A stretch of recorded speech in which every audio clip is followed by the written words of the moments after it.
I've been a pilot for over 20 years, and in all that time, I've seen just about everything. From unexpected storms to technical malfunctions that would put anyone into a panic. But nothing I've experienced compares to what happened that night flying over the Atlantic. It was a routine flight, departing from Sao Paulo, heading to Lisbon. The weather was perfect, the sky clear, and everything was running smoothly. My co-pilot, Marcos, and I were chatting calmly, monitoring the instruments as usual. It was past midnight, and we were halfway through our route, flying over the ocean. At this time, with the clear sky, the horizon seems endless, and the cockpit is almost completely silent, except for the steady hum of the engines. That's when something caught my attention. In the distance, I saw a light. At first, I thought it was a distant airplane, following a crossing route. This is quite common on intercontinental flights. But there was something strange about this light. It seemed larger and brighter than usual. I mentioned it to Marcos, and he thought it was odd too. We checked the radar, but there was no sign of any other aircraft or object nearby. That part of the sky was completely clear, with no air traffic.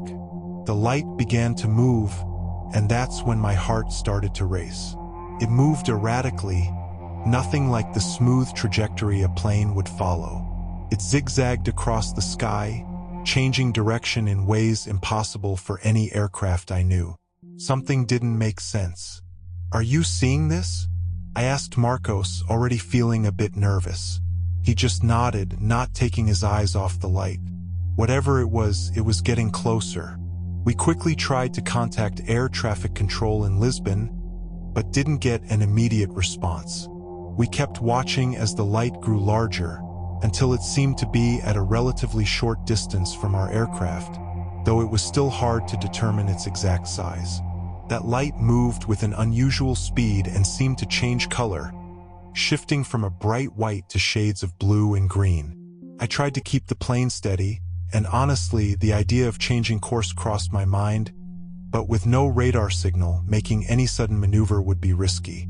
Besides, the light was moving too fast and unpredictably. There was no way to anticipate where it would go.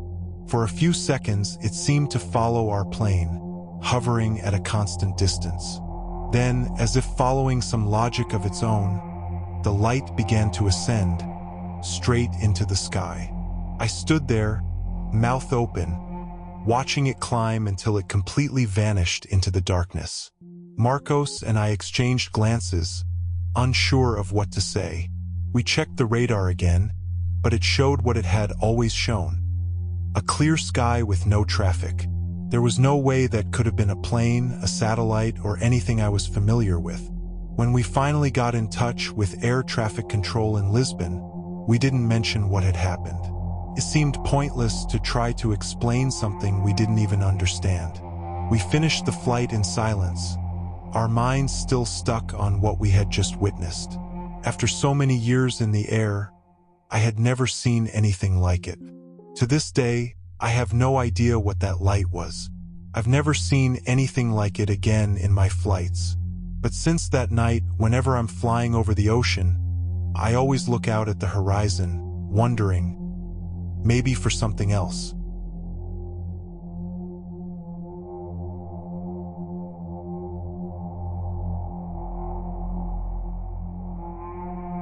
My name is Enrique, and I've been a pilot for 15 years.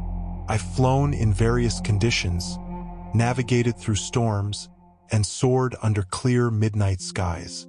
Like many pilots, I take pride in staying calm, no matter what happens. But on that night, something occurred during my flight that, to this day, makes me question if what I heard was real. It was a routine flight from Buenos Aires to Miami. We were crossing the Caribbean in the middle of the night. The flight was smooth, with no turbulence, and air traffic was light, which is typical for these night flights. I was in the cockpit with my co-pilot, Bruno, chatting casually while keeping an eye on the instruments.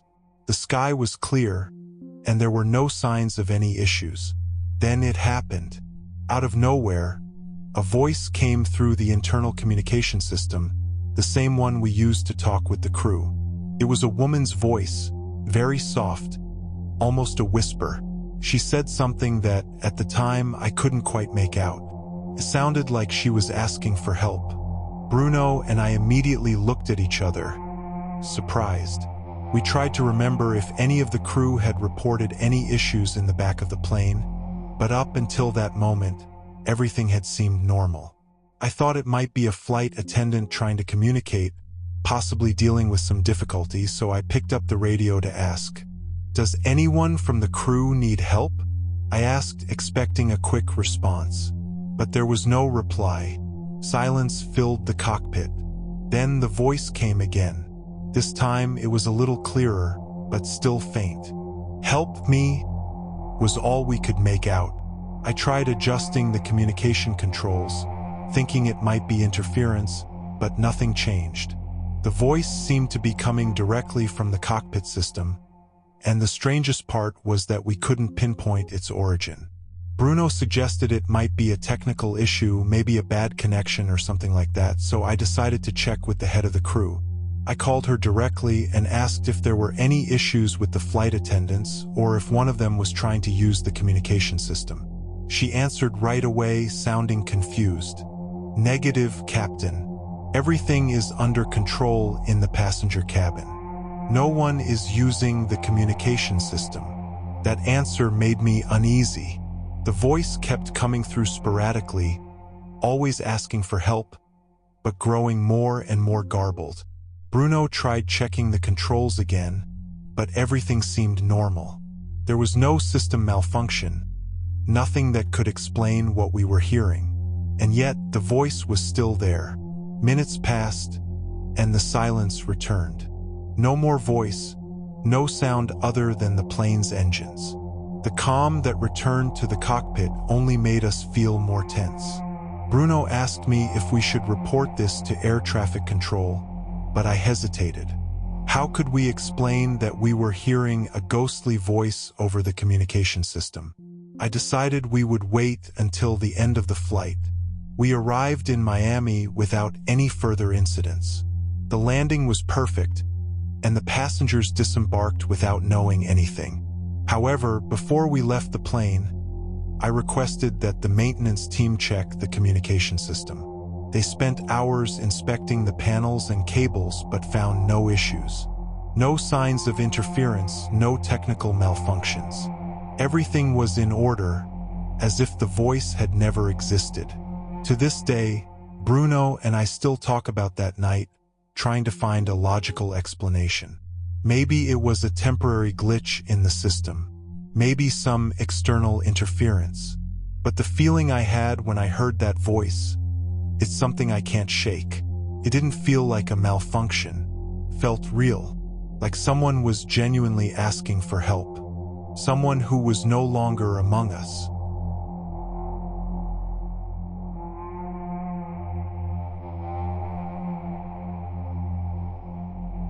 My name is Andre, and I've faced many challenges in my career as a pilot. I'm trained to handle emergencies, sudden weather changes, and anything else the sky can throw at us. But a few months ago, I experienced a situation that I still can't explain. It was a night flight, departing from New York and headed to Sao Paulo. Everything was going according to plan, smooth flight, no forecast for major turbulence or bad weather. The sky was clear, and the weather reports didn't indicate any anomalies. I was in the cockpit with my co-pilot, Felipe, monitoring the instruments and maintaining contact with air traffic control as we proceeded along our route. Around 2 a.m., we were flying over a region of the Atlantic when something strange began to happen. The plane's systems started indicating a slight oscillation in altitude, something subtle, almost imperceptible. We checked all the controls, and there was no apparent reason for the fluctuation. The weather conditions remained stable, with no turbulence warnings in the area. Then, without warning, the plane began to shake. At first, it felt like regular turbulence, the kind we encounter from time to time. But within seconds, the situation worsened drastically. The aircraft started shaking violently. Warning lights flashed on the panel, and altitude loss alarms blared, even though the instruments weren't showing any actual descent.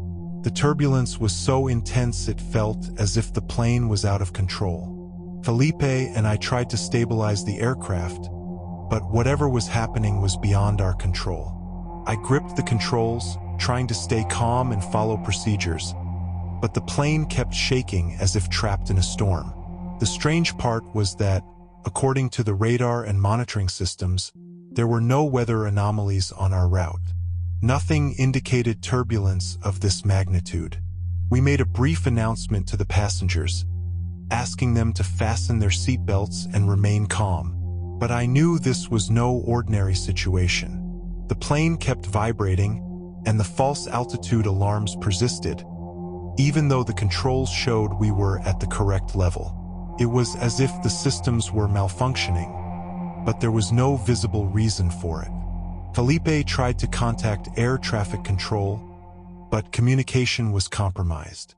All we received were static noises or transmission failures. For a moment, it felt like we were completely isolated, trapped in the middle of that turbulence. Minutes dragged on, feeling like an eternity. Then, suddenly, as if a switch had been flipped, the turbulence stopped.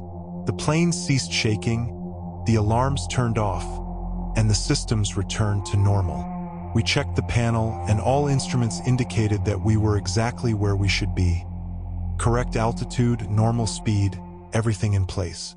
I glanced at Felipe, and he had the same expression of confusion as I did. It was as if nothing had happened. The sky was clear, and communication with air traffic control resumed as if there had never been an issue. After the incident, we continued the flight in silence, stunned by what we had just experienced. When we landed in Sao Paulo, I requested a full analysis of the flight data and the plane's systems. Nothing was found. No turbulence recorded, no instrument failures.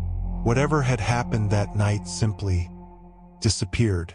The meteorological reports also confirmed there was no storm formation or turbulence zone in the area where we had flown. To this day, Felipe and I still talk about what might have caused that turbulence. But what scares me the most isn't the fact that it happened. It's how it stopped so abruptly, leaving no trace. As if the plane had been thrown into a place it wasn't supposed to be, and then suddenly returned to its normal route.